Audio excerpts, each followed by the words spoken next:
And hooty ho, everybody. Welcome to Drunken Disorderly Special Edition Sunday night. That's right.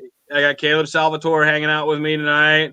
Raptor was supposed to show up, but he got tied up. We've been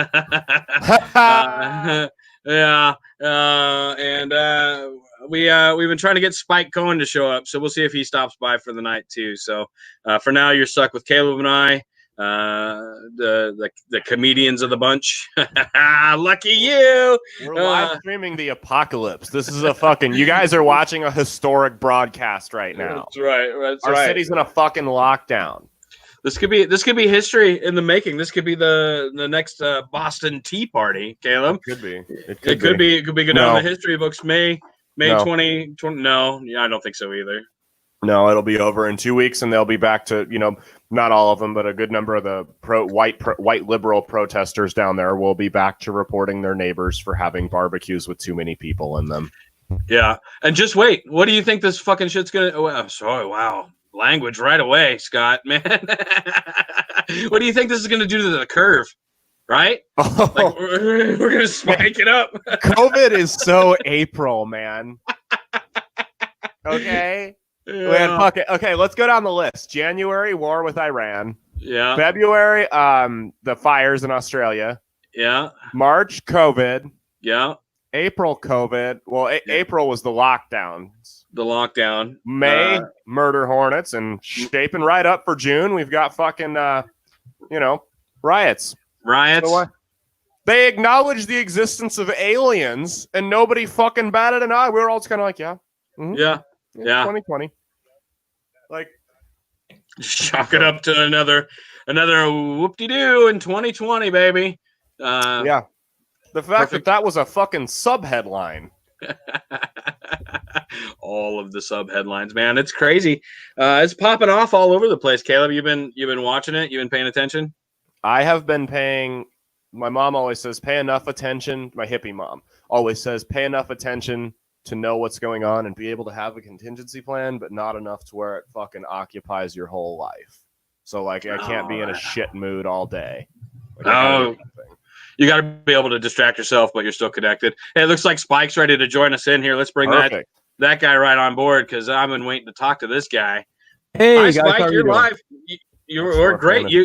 Nothing like jumping right into a live show, right, Spike? Yeah, live show, and I've been one after the next. So I was on Liberty Cafe at 7, then I was on Punk Rock Libertarians, and now I'm on this. So I'm sorry I'm a couple minutes late, but you're fine. We Drunken Disorderly, we're kind of a loose podcast, right? That's where we hang out. I mean, it's all on the title, right? We hang out. In. Yeah, Caleb's normally we have Dre and Aaron running the show, and Zach or Raptor running things, but Zach's a little tied up, and Dre and Aaron both had other things going on. There's a lot happening around this country right now, Spike, isn't there? Oh yeah, there's plenty going on. There is. Now, I'm not familiar with you. Are you from a metropolis area? Well, I live in the Myrtle Beach, South Carolina area, so not really. It's more of a tourist trap than a metro area. Okay. No riots there? No, anything exciting? I think there were some demonstrations in downtown, but nothing to speak home, nothing to talk to home about or write home about. No, it's been pretty quiet here. We're mostly, so this area is mostly tourists and retirees and a handful of people that are not tourists or retirees. So not really. Okay. Omaha's burning right now. So what's that? I said, we're in Omaha and it's burning right now. So. Oh, is it? Yeah. Yes. If there was anything nearby, I'd be going out to it. But literally there was nothing here. I think there were a handful of people that had gone out with signs at one point. The other problem is we have some very strict rules against that kind of stuff. In the actual city, if people were doing that without permits and approval, they'd be stopped pretty quickly. So yeah. The boomers, they're not going to let you fuck with their Applebee's and stuff. And that's what the dynamic is there. Yeah, exactly. Yeah. So that's interesting you bring that up, because here in Omaha, the protesters did the right thing. They followed the rules and they got their protest permits. That which is really interesting to me that you have to get a permit to assemble. Protest. Yeah. Right? So they got their permits, and Friday night it was pretty peaceful until the cops decided to break it up and started throwing tear gas and that kind of stuff. And then people got kind of out of hand. And then yesterday, they only had the permit from 5 to 8 p.m. And at 8 p.m., the OPD just immediately went into attack mode. This is an unlawful assembly. You need to go home now. The tear gas and pepper balls right away. Right. And then people relocated. They went downtown.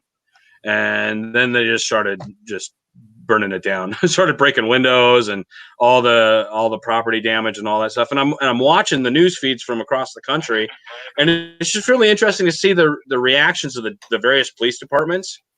I don't know if you've been following it at all, Spike, but I saw the one sheriff's department in Michigan that laid down the riot gear and joined the protesters and marched with them and walked with them. You know what I mean? Yeah, so I've gotten some conflicting reports there. There are some that are saying that was AstroTurf, that those protesters were friendlies, and that was kind of a stage thing. But I don't know if that's true. As you can imagine, I have been doing a lot of other stuff to try to vet, stories and things like that. But someone that I spoke with, because I'd seen some pictures and I'm like, well, this is something positive to talk about. And then the person I was talking with was like, yeah, no, that was all staged for friendlies. But let's take it as a positive. If that were a legit thing where protesters were out and police officers were actually putting down gear and going out and protesting with them and standing with them against this stuff, then that's a good thing. I would say that that's a positive thing. Yeah, I think it's a great positive idea. Yeah. I mean, it staged or not, if it points us in the right direction. Because the people out protesting, maybe there are some, but the vast majority of people out protesting aren't saying, we hate police. Make all the police go away. We don't want any laws or any police. They're not doing that. They're saying, stop murdering us. Right. So in my mind, if the people are coming out on peaceful terms and saying the police should not be murdering us, why aren't the police saying, yeah, let's side with them and say, yes, we're police and we don't think police should be murdering people either? Why would they immediately take the adversarial role in that conversation? Right. And that does drive rioting. Martin Luther King Jr. said the riot is the language of the unheard. When you have people that are coming out and saying, we don't want to be murdered, and the police respond by tear gassing them, yeah, it's going to get violent. Because if they're being told they're not allowed to kneel during the national anthem, they're not allowed to go and protest and say, stop killing us, they're not allowed to, in any peaceful way, in any way that is agreeable to cultural sensibilities, in any way can they actually go out and say, we don't want to be murdered in our own neighborhoods by people who just casually put their knees on our neck until we die. That if we're not given any peaceful avenue to do so, well, then I guess we have to riot.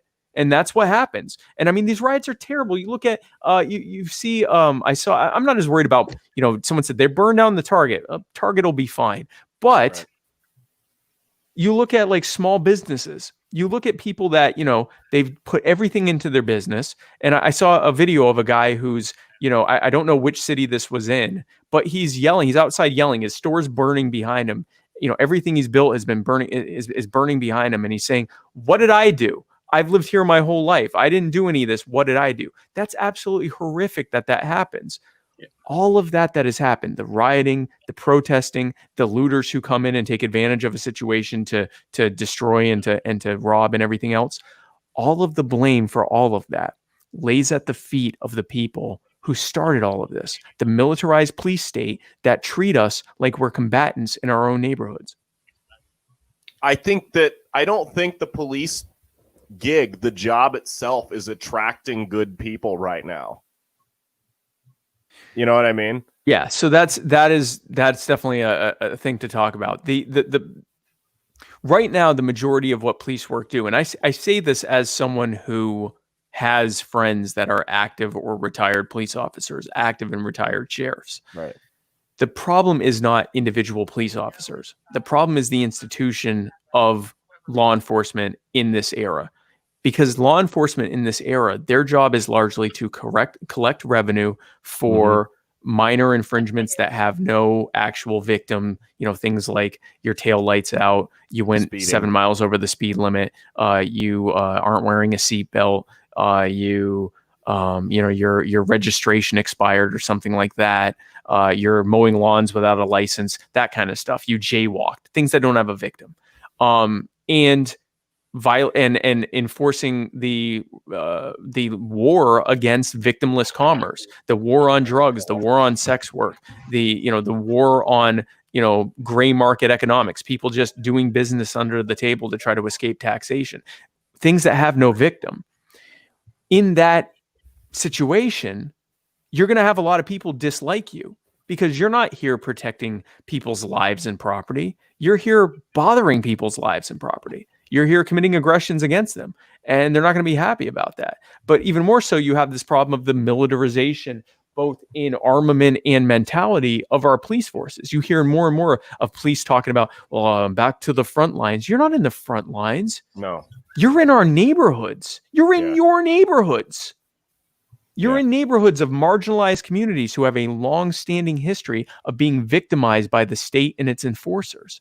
And given that backdrop, I think there's a major problem with the kind of people that kind of job description may attract. But I think it also attracts a lot of people who are good people, but they get caught up in the culture of what law enforcement has become, with civil asset forfeiture, with the war on drugs, with the war on sex work, with the militarization, with this military surplus. We're dumping military surplus from the war on terror on police departments. Why?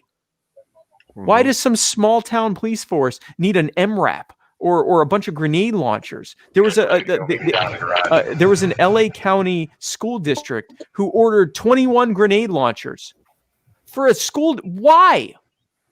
So no, it's a major problem. It is, and that's interesting because that's kind of I've been bringing that up, with the militarization of and what it's done. It's a problem. The major problem. And it scales up from the local police department, and then you've got the sheriff's department, and then you've got the state patrol, and you've got all the layers. And that's what we've witnessed here in Omaha is we've seen all of the layers involved in this situation, and it's been just a tremendous show of force on the law enforcement side. They're basically out there waving their dicks around, and it's I feel bad for those protesters. But what's interesting is the concept that everyone talks about, the agitators going into these scenes and making it worse. I saw somebody posted in one of our comments about the conspiracy theories. One of those, is that a conspiracy theory or is that truth? Do we have enough knowledge about that to admit that happens? We have at least one situation that seems pretty certain that there was a police officer, I think St. Paul police officer, who was dressed in a gas mask and and there's video of this. He's wearing a gas mask and a trench coat and a umbrella or something like that, and he goes and starts smashing windows dressed at an like auto a Batman villain. Yeah, dressed as like a villain with like this big, Bane looking gas mask with the filters on, big purple filters on the side, and he's going and smashing all the windows at an AutoZone, and the protesters chase him off. Well, then it turns out that cop's ex-wife is like, that's my ex-husband. That's definitely him. That's my gas mask. And that's who it is. So we're pretty certain that at least in that one case, that a officer was provoking violence and trying to spark and stoke violence. Now, whether it was to actually try to start a riot or whether he was just destroying stuff so that he could say, hey, listen, they're out destroying windows at the AutoZone, we really don't know. And I don't know all the details. But I will say that if that's happened once, it may have happened more than once. And I'm not going to feed into the conspiracy theories, because unless we have evidence of that it was happening on a wide scale, then I don't want to say that that's happening. But is it possible? It's absolutely possible. But let's take them at their word. Let's say that this is private sector criminals, not public sector criminals that we're used to, but private sector criminals who are just taking advantage of a bad situation, right? So they're seeing that the police are preoccupied, pushing protesters around and things are getting violent, and they're seeing this great opportunity to go and loot and pillage. Those conditions were created by the police state. So even still, the root cause of that and the true blame for that falls at the feet of the people who saw fit to casually murder us whenever they see fit. And that is the core problem. Even if you take it at its word that it is just bad actors that are going around doing this stuff, and there is at least some possibility that there is some police stoking of those flames. The creepy thing to me was the amount. Was it the mayor of St. Paul came out and said that every single person arrested was from out of state? Arrested for vandalism in St. Paul was from out of state. That's right. That's what the mayor said. I do remember seeing that every briefing. Single one. And they said every single person, the mayor of St. Paul, there's a press conference. It says every single person arrested for vandalism or violence during the protests, I think it was Thursday or Friday, was from out of state. Yeah, that sounds off. I have a hard time believing. I have a hard time believing. Maybe a lot of them, but all of them. I don't know. I don't believe it was every single one of them. Oh, but so again, when she bases her report off of what people that are charged, that doesn't count people that were caught and released. Right. Do you know what I mean? So I mean, that's that. I don't want to say I mistrust the police department, but I've never once felt safe when one pulled up behind me. Never. But there is a chance that maybe, okay, you got a local ID. Is this your address? Yeah, it's my current address. Go home. You know, oh, you're from out of state. You're coming with us. That's also it is possible. Also be, yeah. So that might be what it was too. It's just odd. I just don't know who's shipping these people in from out of state. Is basically what I was getting at. Right. I've not seen any reason to believe there's this mass operation one way or another. I think that you often have, and it could be like you said, that it could be as simple as, if it's a minor enough thing and you're a local, get out of here, go back home. But right. if you're from out of state, no, it doesn't matter why we're popping you. One of my supporters and friends, Shane Allen, he went out to where did he go? I remembered in a previous podcast, but now I can't remember where he was. But I actually posted it on my website. He had a live video where he was going to downtown. I forget the town. I want to say it was Des Moines. Anyway, he went to downtown, and the police stopped him and said, "You can't go there." And he said, "I'm peacefully assembling. What about peaceful assembly?" And one of the officers in the video points a gun at him, and he says, "Why are you pointing a gun at me? I'm just here with my camera. Why are you pointing a gun at me?" And they arrested him. And he said, "Why are you arresting me?" The video is ending with him saying, "Why are you arresting me? I'm just trying to peaceably assemble." And this is a perfect example. So, and he wasn't from out of state. He's still in jail, and I believe he's won't be able to get released until tomorrow. So we don't even know what's going on with him. But I mean, this is terrible stuff that's happening right now. And like I said, however this turns out, whoever have been the people doing the rioting and the looting and whatever else, whether it is some, big out of state operation, whether the police are stoking it, whether it's all just individual people taking advantage of the situation, or some combination of those things, those conditions were created as a result of a reaction to the police state deciding that they can kill us whenever they see fit, even if we're not a threat to them or anyone else. And that is who the blame is on. See, how do we get you on a debate stage to talk about this? Yeah. Get me to 15. Tell your friends to say Joe Jorgensen and Spike Cohen when someone, or I guess just Joe Jorgensen, just say Joe Jorgensen when you're asking in an opinion poll. Joe Jorgensen, Joe Jorgensen, Joe Jorgensen. That gets 15% is the threshold, right? 15%? 15% in 2 or more reputable opinion polls. So if a reputable opinion poll calls you Joe Jorgensen, Joe Jorgensen, Joe Jorgensen, tell your friends Joe Jorgensen. That's who we got to get to be able to get on the debate stage. Because not only would it be great to have me debating between Mike Pence and God knows whoever Joe Biden ends up picking. Amy Klobuchar, who's responsible for a lot of what's going on right now. Amy Klobuchar, who refused to prosecute the guy who ended up killing George Floyd back when he killed he shot and killed a Native American man. She would not prosecute him, even though he had broken the law in killing him. And killing the man. And so now he's gone and casually murdered George Floyd. And when I say casually murdered, he had his hands in his pockets. George Floyd's arms were behind his back. He was already handcuffed. There was absolutely no justification. The crowd was begging him. The crowd was begging him not to get his knee off of George's neck. And he just stayed there. Almost to spite them. So I'm getting feedback. I'm not sure who that's from. Sorry, that's my police. Oh, okay. Am I still muted? Hey, it's Zach's here. Hey, sorry, guys. Am I So- muted? No, I unmuted You're you. I not- was trying to see where the sound was coming from. Oh, okay. No, it's Scott. That was my police scanner. Sorry, I'm just trying to pay attention. Caleb said they were going to move to the suburbs tonight, and I got nervous. They didn't. No, it's Welcome, Zach. Spike, didn't mean to interrupt you, but we're a terrible podcast, man. You've been on for 20 minutes, and we haven't even talked about your VP candidacy. well, we kind of did. Well, we started to. Oh, so that's what I was saying. So not only to get me on the debate stage with probably Klobuchar or whoever whatever terrible pick Joe Biden makes, but also to get Joe Jorgensen in between Donald Trump and Joe Biden. What a great opportunity to contrast the horrific mirror images of each other that the Republicrats have presented to us, than to put in an accomplished, wise, smart, and strong woman who is a serial entrepreneur, business owner, and senior lecturer on psychology. Someone who is an actual put a therapist in between two rapists. And see how that goes. That would be a great contrast there. And then a contrast between me and Pence and God knows who. Sure. By the way, history has been made, gentlemen. I don't know if y'all know this, because I didn't. I am the first and only millennial on a presidential ticket in American history. That's amazing. Yeah, I read that.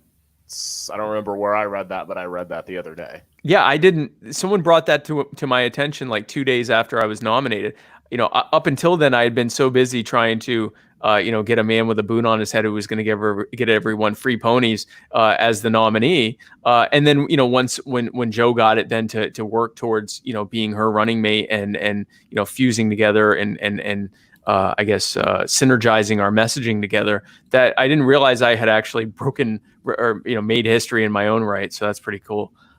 That's I have fantastic. a question. You'll be in my history books when I'm a teacher, Spike. So you're going to be in my history book someday, maybe. The first millennial vice president, yeah. If the district ever, I think the history books we're using right now are like 20 years old. So I mean, The ones that, because when I was in high school, the ones we had said Ronald Reagan was still president. So that's a conversation for a different day, right? Mhm. So I have a question about you were talking about being on a campaign with a man with a boot on his head, and now you're kind of on the opposite of that. So how do you switch gears? Because are you going to use a completely different approach, or are you going to kind of do what you were doing already? So it's interesting, right? Before I was the serious one, and now I'm the satirical one, because with my goal and plan was always to continue to overwhelmingly campaign seriously, which is largely what I was doing with Vermin. I was doing serious campaigning with Vermin. And yes, I can be humorous and I can joke and all of that stuff, but for the most part, I talked about serious issues in a serious way. I used satire when appropriate, but I campaigned in a serious way. And that was always my goal in doing that if I got the nomination, no matter who I was paired with. And so that really hasn't changed with Joe. And in terms of policy, I got to breathe the sigh of relief. After I was nominated, I thought, okay, now I have this thing. Let me go find out about this lady. Because I knew a little bit about her, but I really had been more focused on our campaign. And so I went to her website and I went to her issues page and I thought, okay, let me go take a look at this and see how terrible it is so I can figure out how I'm going to message this thing. Because, I certainly don't want to throw anyone under the bus, but I certainly also don't want to sell out on my principles. And so I'm reading it and I go, oh, wow. I don't really object to any of this. And if you read her issues, and then suddenly it kind of light bulb in my head, when she had mentioned that she got a B from the Radical Caucus, I realized something. Yeah, she's a prag, but she's not a moderate. Her platform is a fairly radical interpretation of the Libertarian Party platform that has just been messaged in such a way to focus on how it benefits us and our communities and so forth. But I was actually breathed a pretty big sigh of relief after reading that and going, yeah, I mean, listen, I'm an anarchist, but we agree on what the next step is moving forward on this. Because I've never proposed that we should campaign on snapping our fingers and making the government go away, because that's not realistic. I mean, it was always going to be with the idea that we're talking about ending the cult of the omnipotent state. We're talking about how government and its arbitrary, poorly designed, centrally planned solutions always lead to bad outcomes. But, we were always selling the idea of ending the war and ending the war on drugs and ending the criminalization of migrants and reopening America to trade and travel and immigration, and returning to the things that the founders intended in those regards, and ending the war on gun ownership, and rolling back these things and demonstrating to voters how these things will directly benefit them, how the government has been harming them, and how our ideas, how libertarian solutions applied to their everyday struggles and issues will be a benefit to them. So and she has greenlit us to continue doing some satirical, fun campaigning with Vermin at times. Vermin's going to be a part of this too. So I'm excited about this. I'm excited about moving forward on this.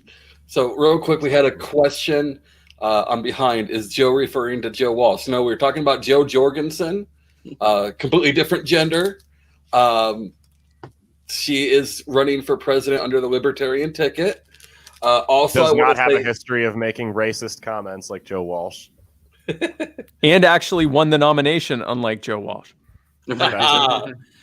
Also, thank you to Monster Gaming for the raid on Twitch to bring our numbers way up there. Thank you very much. So do you, how are you going to get your message out? Because now not only do we have the COVID thing to deal with, but I'm not sure what kind of campaigning you can do in a riot. So what, with everything that's going on, how are you going to get people to pay attention to you? So I actually find this to be a great equalizer. Honestly, I mean, usually, and the short answer to that is we're going to be doing mostly online campaigning. And as things open up, we can start going back to things, but things aren't going to open up immediately. Right now, you can go to your, depending on the state you're in, like in South Carolina, you can get your hair cut again. You can go to the beach again. You can go to the furniture store again. But you can't have a gathering of hundreds of people, much less thousands of people. I'm not sure you can have a gathering of dozens of people. And in a lot of states, it's going to be a long time before we can do that again. And even after that happens, there's still going to be some hesitancy there. I mean, we've talked about with this convention in July in Orlando that there are still going to be a lot of people who are like, hey, listen, they may have it legal for 2,000 people to get together, but I don't want to do it. And so I think that that's going to be something that we're going to see this year, that even when things open up, a lot of people are going to be hesitant to go out into large crowds. And I can understand their concerns. So with that being said, we're certainly going to be doing in the short term, almost entirely online campaigning. And in the longer term, mostly or a disproportionately high amount of online campaigning as opposed to how we would usually be doing it. But I actually find that to be a great equalizer. And here's why.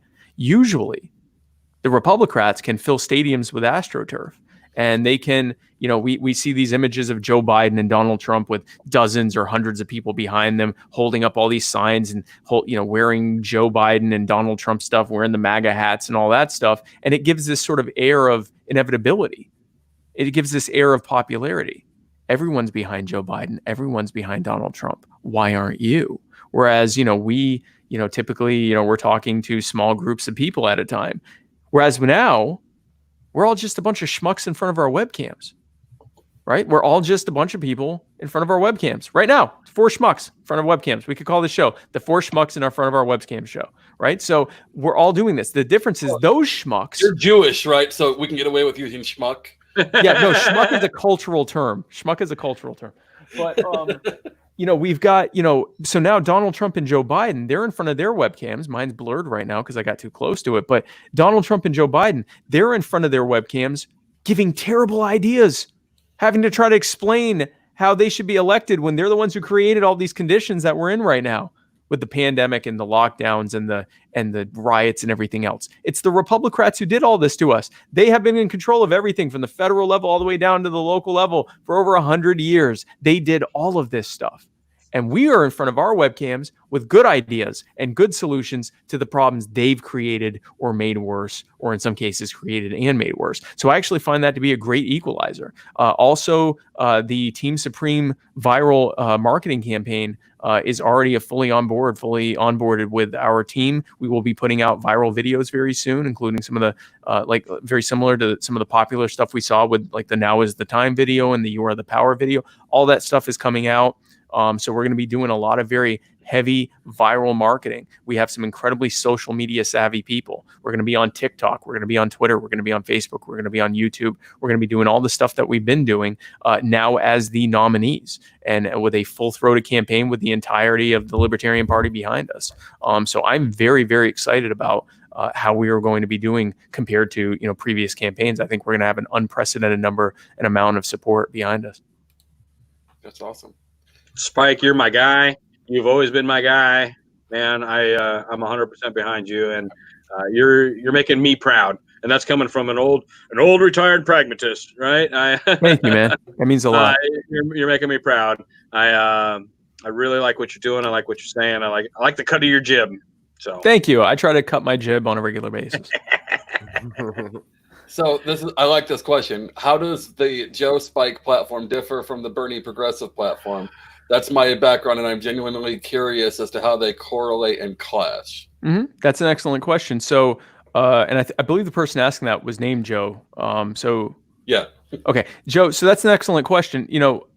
Let's talk about where Bernie is and who Bernie speaks to. Bernie is speaking to largely a generation of people who have been completely left behind by this system. Right. They and you may be one of these people that have been left behind by the system. They're facing, a massive amount of crippling student debt. The cost of living has gone through the roof, and wages have not gone up to meet that cost of living increase. They're being told by their parents and their grandparents that, you just need to pull yourself up by your bootstraps. You just need to work harder. I was able to work myself through school, and I was able to buy my house in the first 5 years, blah, blah, blah, blah. Well, of course they could, because their wages weren't much lower than they are now. And the cost of living was, a fraction of what it is now. I mean, a small fraction, depending on their age, anywhere from 5 to 20 or 30% what it is now. Of course, they did well back then. You'd be doing great in that condition too. And then they blame it on you. They tell you it's because you eat too much avocado toast. You're going out to eat too much. You're partying too much. No, it's not. It's because the cost of living is through the freaking roof. The cost of tuition is through the freaking roof. Now, Bernie Sanders comes and says the problem is the system, and he's right. He's 100% correct. Where we disagree is on what the answer is. So Bernie Sanders, for example, would say that the answer is to tax people and to give you the things that you need, to give you, the healthcare that you need, to give you the schooling that you need, to give you the relief that you need. What we say is that idea of taxing and spending our way and creating rules to make the problems go away or to deal with the problems are what got us here. If you look at how the cost of healthcare has continued to go up at a much higher clip than just the general cost of living, and how the cost of housing has gone up relative to the general cost of living, and how the cost of schooling, higher education has gone up, you can clearly denote every single time the government got more involved in that specific sector, that has directly correlated to its exponential increase in cost.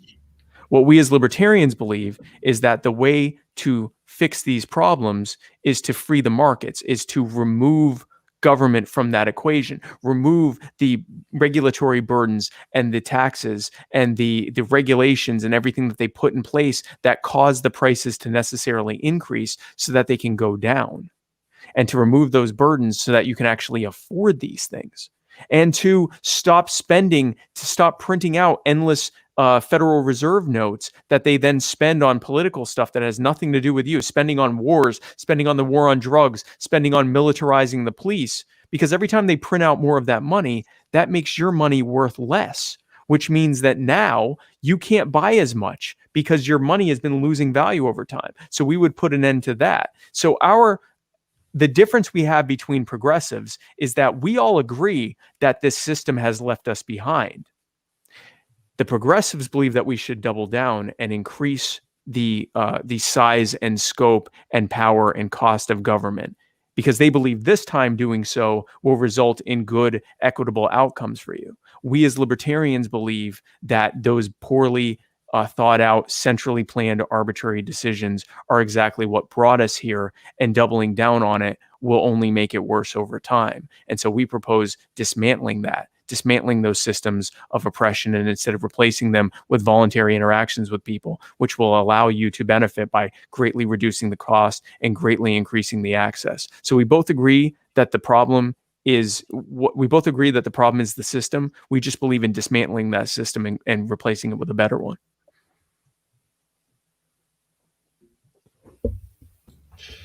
So we had another good one. How is this campaign different from the last Libertarian campaign? How can we avoid an Aleppo moment? And do you have an advisor for foreign issues? I guess that's 3 questions. Yeah, so I do have some just general advisors, although being a libertarian, I'm a professional internet libertarian. So I've had a podcast for the better part of 2 years now, and I've been doing messaging even before that. So I have some pretty strong opinions on almost everything. But I do have some people that advise me on day-to-day stuff just to, make sure, because there are times I definitely miss stuff that's happening as I'm, very ensconced in this campaigning. But the problem wasn't a foreign policy advisor. Let's talk about what happened with Gary. Gary fell into the trap. Gary fell into the trap that the Republicrat media has set, the crony corporate media has set. They tell us in every single cycle that if we show up and we give agreeable interviews and answer the questions the way that they present them to us, and just generally act in a passive role. We take the question and then we answer it nicely, and then we say nice things, and that if we do that this cycle, they will finally give us equal treatment and a seat at the table with the Republicans and Democrats. And every single cycle, they do the same thing. Every single cycle, after telling us, this time, Charlie Brown, I will hold the football and you can kick it. Every single cycle, they pull it away like they always do. They do what they did to Gary. They give him endless gotcha questions. They throw one thing after the next at him with the express intent purpose of tripping them up. And he did a great job. He answered, every question that was thrown at him, he answered to the best of his ability. And then finally, they got him on one thing. He made that human error that any one of us makes of not having an encyclopedic knowledge of every single subject in human history. He finally had one thing. And now some people say he actually knew what Aleppo was, but the way it was phrased in the context of the previous question, he may have thought they were saying, what about Aleppo? And he was trying to figure out, well, I've never heard of Aleppo. What is that? But let's assume that he didn't know what Aleppo was. Okay. They finally got him on the one thing he didn't know. And so he said, okay, what is Aleppo? And they went, aha, he doesn't even know what Aleppo is. You can't take this man seriously. And so they answered what Aleppo was. And he gave a great answer. He talked about non-interventionism. He talked about the fact that we shouldn't even be involved in Syria, that we're only making things worse there, that the military should come home. He talked about blowback. He talked about ending the wars and all of that stuff. But they didn't talk about that. They talked about the fact that he didn't know the answer to one single question. He didn't know the name of a town in he a didn't third know. Well, the thing is, if they would have asked that question to Donald Trump or Hillary Clinton, and they would have hit him back with "What is Aleppo?" Well, Hillary would know what Aleppo was because she fucked it up. But theoretically, if they would have asked her what is Aleppo, or she would have asked what is Aleppo, they would have explained it to her. They wouldn't have gone, "You're kidding me, right?" Like they said to him. You don't know what Aleppo is. They would have just casually. Look at all the times Joe Biden is out here just and they just sit there like, and they're sitting there with this look on their face like everything is fine. This is normal. That he's having a conniption fit in front of us. This is fine. Here's how I would handle that. Because the question was, how would we be different? When they put me in front of them, it's not going to be a passive interview. I'm going to take control of the narrative. By the time the thing is done, they're going to greatly regret my having been invited, but they'll have to keep inviting me because the way that I've conducted that interview and conducted myself during that interview is going to drive so much attention and so much ratings that they'll have to bring me back, and they'll keep bringing me back, and I'll keep presenting the narrative. Let me give another example. So a reporter had Justin Amash on, and he was coming on to because he was potentially running for president. So they brought him on and they immediately said, Representative Amash, what do you think about these protesters who are carrying weapons in the state house and intimidating legislators? You're a legislator. Do you want to be intimidated? Do you denounce these protesters that are intimidating legislators? And Justin Amash went, well, yeah, I mean, we shouldn't be intimidating legislators. So yeah, I guess I would denounce that. But meanwhile, the reason that the protesters were there was because because of what Gretchen Whitmer had done, that she was, doing too much in terms of she was over regulating and not allowing them to go and live their lives and open their businesses. And she had gone too far and they had a right to protest that. What was the headline? Libertarian presidential candidate denounces people carrying guns in open. Right? That's what happened. Yep. If they had asked me that question, I would have said, protesters carrying guns, where was that? It was in Michigan. Oh, how many people died? Oh, none? Well, that's interesting. I thought you told me that guns are dangerous. I was under the impression that a bunch of people carrying guns was dangerous, and yet no one was killed. How many people were robbed or beaten? None? That's very odd. I thought that they were intimidating people.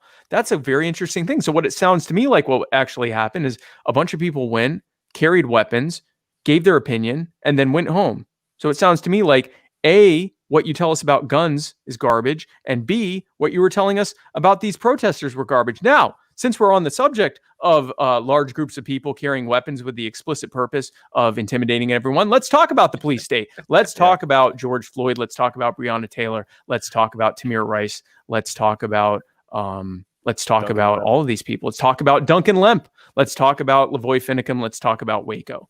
And if they tried to change the subject, I'll say, wait a second. Whoa. I was under the impression that you wanted to talk about people with guns intimidating everyone. Let's have that conversation. And if they refuse to do so, I'll say, okay, great. So then you didn't care about people with guns intimidating people. That's how you handle mainstream media. For sure. This is one that's kind of sensitive to me because I am a comedian. But people have thrown some flack at you guys for going on Dave Smith's show. What's up with that? So I haven't gone on yet. I know that she did. I have not actually listened to the interview, and I don't know what exactly was said. So I don't know if there was an objection to something that was said or just. It wasn't on there. It was the objection to Dave Smith himself. Right. So in some circles, there were some concerns about Dave Smith. And I will say I share some concerns because I know there has been some positive messaging with people like Stefan Molyneux, who at this point are basically white nationalists in all but name, and things like that. So I understand some of the concerns there. Here's what I will say. Unless someone is an outright Nazi or, neo-Nazi or advocating for mass harm against others, although I guess I have to make an exception for Republicans and Democrats because that's what they do. So I guess non-mainstream advocacy for harming others, I will be there because I think it's important for us to get our message out there. And I think it's important for us to, feed people into libertarianism, into real libertarianism, into the solid message of libertarianism, that you own your life, you own your body, you own your labor and your property, and that you will stand with you against anyone who tries to take those things from you, and to express the benefits of removing those arbitrary, centrally planned rules and regulations and enforcements against you that make your life harder.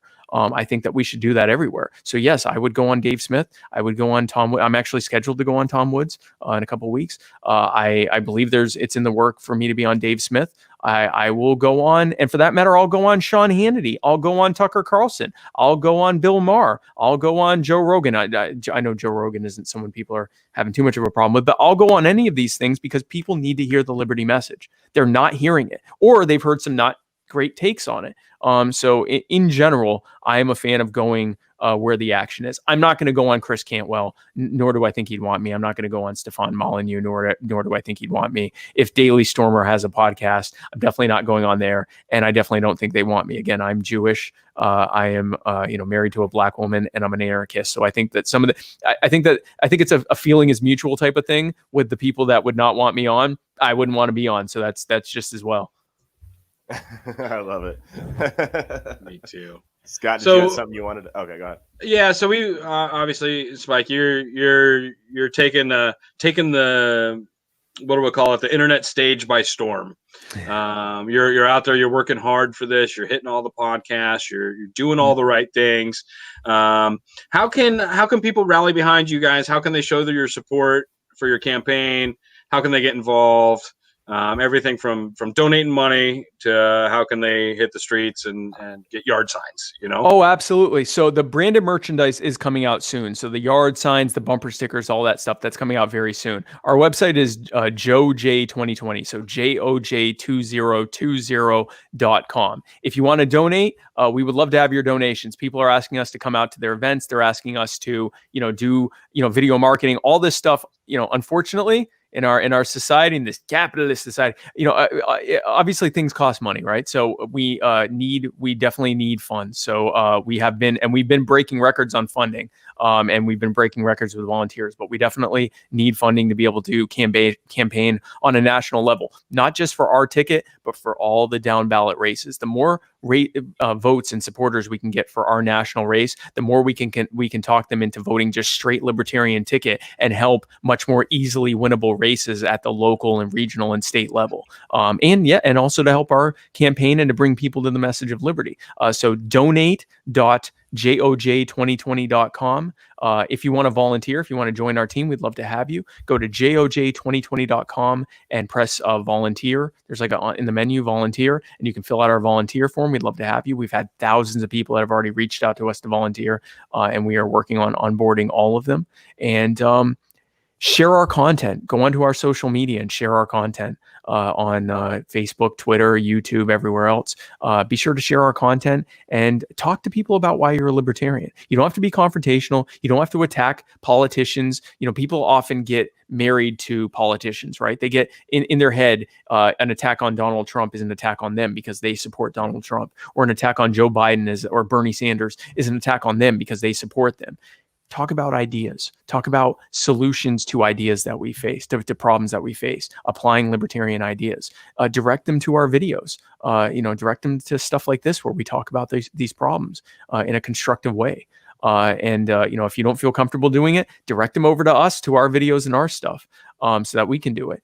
Tell your family why you're voting for Joe Jorgensen and Spike Cohen for president and vice president. Tell them why you are voting libertarian. Talk to them about libertarian ideas. Or again, if you're not comfortable doing that, just direct them over to us. Those are some of the most powerful things you can do. But yeah, if you want to donate.joj2020.com. Or if you want to volunteer, joj2020.com and press volunteer and fill out the form. We would love to have you. Jorgensen and I are campaigning on a platform of ending the wars, ending the war on victimless commerce, healing our communities, disrupting the militarization of our police so that we can live in safer neighborhoods and in safer communities and live healthier and happier and freer and more prosperous lives. Thank you.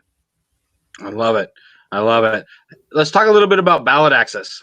Yes. Are you involved in that process, or is that something that we're leaning on the national party to really take the reins on? Both. We are going to be active in the ballot access petitions and lawsuits. So, for example, what a lot of people don't realize is that in many states, South Carolina, we're wide open on ballot access. We do pretty well with it. The ballot access requirements are pretty lenient generally. But in some states, you have to get hundreds of thousands of petitions signed to be able to be on the ballot, even if you qualify every single year. And so even in the best of conditions, that's a problem, right? We end up spending most of our money and man hours, well, I shouldn't say man hours, people hours, our human hours. I don't want to assume anyone's gender here. We're spending ridiculous amounts of time and money just to get on the ballot in the best of conditions. Well, what happens when you can't go to a pride rally or a gun rights rally or a sports thing and get thousands of signatures at a time? What happens when it's illegal to do that? What happens when it's illegal to go door to door and knock on people's doors? Or even if it's not illegal, no one wants to open their doors and sign your thing with the same pen that everyone else has because they don't want to get the virus. What happens then? now you're screwed. And of course, the Republicans and Democrats, they're always automatically on every ballot. They've made the rules that way. But for the rest of us, we have to jump through hoops to get on the ballot. So there are lawsuits like the successful one in Illinois and the ones that are happening in other states where the Libertarian Party state affiliates are having to sue for ballot access relief, saying, hey, listen, in the last cycle we qualified, just qualify us this time, or even get rid of the rules altogether. But if nothing else, just qualify us because we would have qualified because we've qualified every other time. So just allow us on the ballot. So yes, we will absolutely be proactive in working with them and with the National Party. Even before I was campaigning, I am the all-star special of the Libertarian Party Waffle House Caucus, and we sell buttons, and all of the proceeds from that are going to go to the Libertarian Party national, earmarked for ballot access. So even before this, we were very much heavily involved in that. With Team Supreme, we were heavily involved with that. But we're going to continue to be involved with that. The Jorgensen-Cohen campaign is absolutely going to be proactively involved in the state level and regional level ballot access challenges. And the state parties appreciate that support. Oh, of course, yeah, and we are happy to do so. We're not going to get anywhere if the Republicans are able to successfully keep us off the ballot. So we absolutely have to fight them. Have to fight for that choice. Mm-hmm. Nice. So, Caleb, you got some more questions for Spike? I do not. I think they're answered. Ballot access was mine too. So you were going to ballot access. That's nice. I was going to ballot access. Oh, I want to talk about. So I in the comments, someone says businesses don't pay taxes. I'd like to actually talk about that for a second because sure. Libertarians have not always done the best job talking about taxes. We say taxation is theft, which, from a moral standpoint it is, but we don't really delve into how that's harmful to people. And what most people, they hear, it's theft. Okay, great. Don't we need it to fund everything? Shouldn't we just tax the rich? They have a lot of money and then they can give us stuff. Here's the reality of taxation. If you tax a business or a wealthy person, they just add that to the cost. First of all, they try to find every way not to have to pay it. But then whatever level that they aren't able to avoid, they just add that as overhead to the cost of the goods and services that they sell and rent to people who consume them. Mm-hmm. Well, who's paying that? All of us. And the higher a percentage of your income that is just being spent on consumption, buying and renting things that you need, the higher your de facto tax rate is. And in that way, we can argue that all taxation is inherently regressive. It doesn't matter what the tax scale is or what your percentage of income or sales tax that you pay or whatever based on your income. None of that matters. It's all added as overhead. So you are paying that tax. And again, if you're at an income level where you aren't putting money aside to invest, you're just spending it on stuff that you need, you're paying a much higher de facto tax rate than a wealthy person that paid the high tax rate and then just passed it along, externalized that cost over to you as the consumer of their goods and services. So not only is taxation theft, it is an act of massive wealth redistribution away from those with the least to those with the most, politicians and their cronies. So taxation is an act of class warfare against the poorest among us. So it's not just theft, it's an act of taking from the poor and giving to the rich. True Robin Hood fashion. It's reverse Robin Hood stuff. Yeah, it absolutely is. Nice. Absolutely. Spike, man, I know you're a busy man. Oh, look who's back. Oh, he was for a second. We lost him we had him for a second. Sorry. So I wanted to point this out because you had just said it. The story of Robin Hood was not him taking from the rich and giving to the poor. It was him taking from the state to give to the people who were oppressed by the state. That's correct. But ultimately it ended up being the same thing, right? So yes, it is. He took tax. He gave the people their tax revenue back. But he was also taking from the rich and giving to the poor. But here's the real thing. He was taking back to the poor what was stolen from them by the rich. And that's the reality is if we eliminated taxation tomorrow, we end the IRS tomorrow, we force government to work its way into a fees for services model where people are only paying government for services they wanted, we will be essentially doing the same thing. We will be taking back from the rich and giving it back to the poor who had it taken from them by the rich. The police department would be out of business in a week. Yeah. Having more private security, I think some of the people I worked with would be more capable than some of the cops I've dealt with. So all services that are necessary have a demand, which means that people will be willing to pay for them. All services that are not necessary do not have a demand and don't need to be paid for. All services that are necessary and are being charged way too much for will have to meet equilibrium of pricing for what people are willing to pay for them. That's what happens when you remove the coercive model of revenue collection. So we totally had a well actually in the comments, and I saw that one too. I get it. Yes, I can't see the comments. Robin Hood is more complex than we broke it down, but that's the modern understanding of Robin Hood, not the historical stories. Well, actually, I am going by the it wasn't Disney, but where Robin Hood was a fox and that was Disney. That was Disney. Was that Disney? That is my interpretation. When I talk about Robin Hood, I am talking about two things: Fox Robin Hood and Kevin Costner Robin Hood. Anything else, you've lost me. Anything else, you have lost me. If it's not Kevin Costner and Morgan Freeman, or to a lesser extent, Carrie Elway's Robin Hood. Actually, I would no. Let me change my hierarchy here. Fox Robin Hood, Carrie Elway's Robin Hood, and Kevin Costner Robin Hood. I think it's Carrie Hughes because I don't think there's an L in his name. This is America. I pronounce it Elways. Okay, whatever. That is only his. Everyone thinks that Princess Bride is his best movie. That's not true. No, Robin Hood Men in Tights is his best movie. It's his best movie. Not to say Princess Bride is bad though. It's pronounced Elwes. Really? So there is an L there. It's pronounced Elwes. I will say Elways until the day I die. Okay. So yeah, no, two different hierarchies. One is Robin Hood Men in Tights, Princess Bride, which I love Princess Bride, but definitely Robin Hood Men in Tights. But then going back to Robin Hood, Fox Robin Hood the Fox, and Carrie Elway's Robin Hood, Men in Tights, and then Kevin Costner. All the other Robin Hoods I don't even care about, including the historical one. And especially the Russell Crowe one. That had there was a Russell Crowe Robin Hood. Otherwise, that was a terrible movie. There was a Russell Crowe Robin Hood. I don't advise it. Yeah. You didn't have to not advise it. I'm never going to watch that. Right. Just like what's his trying to look out for you, Spike. I appreciate it. I appreciate the heads up, but I'm not interested. I'm not. Dude from Sons of Anarchy that played King Arthur. Don't watch that one either. Yeah, that one's bad too. Terrible. Okay, I won't do that either. And again, going back to King Arthur, the only King Arthur I care about is Sean Connery. Done. Yeah. Don't care. Yeah.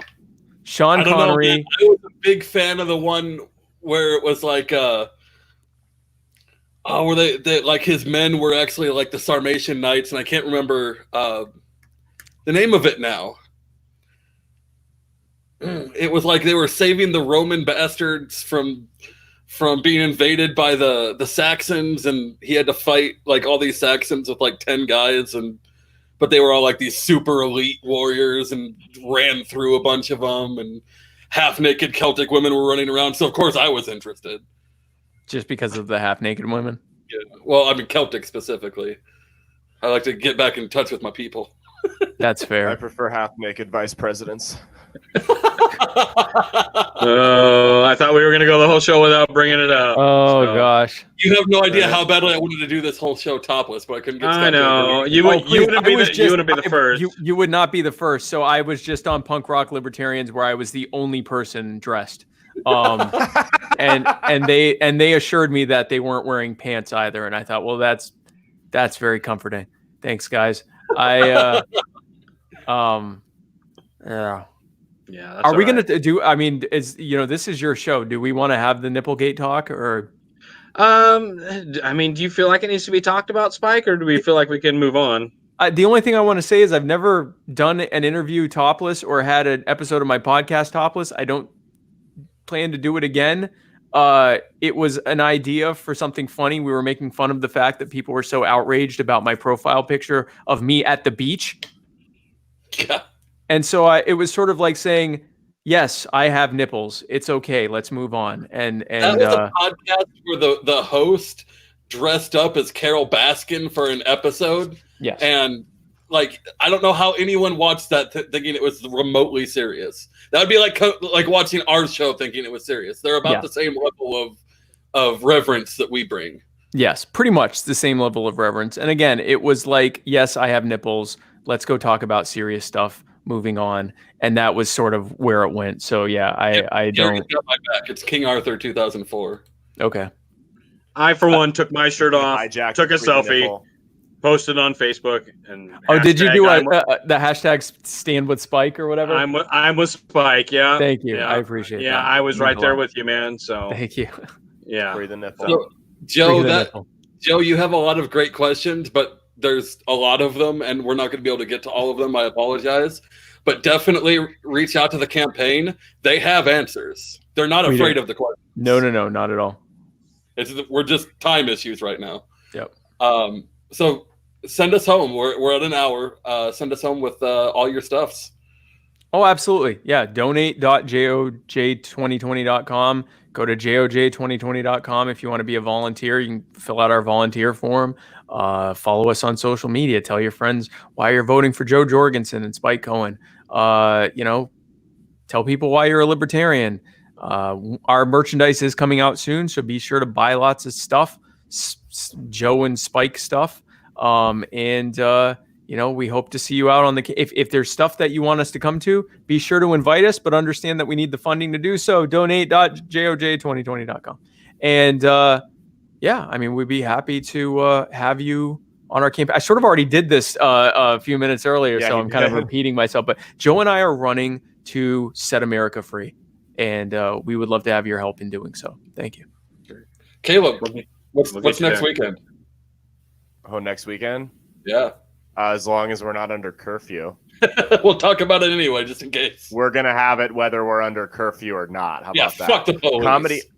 Fuck the police. Comedy Unmasked, June 6th, Wired Pub and Grill. It's $8.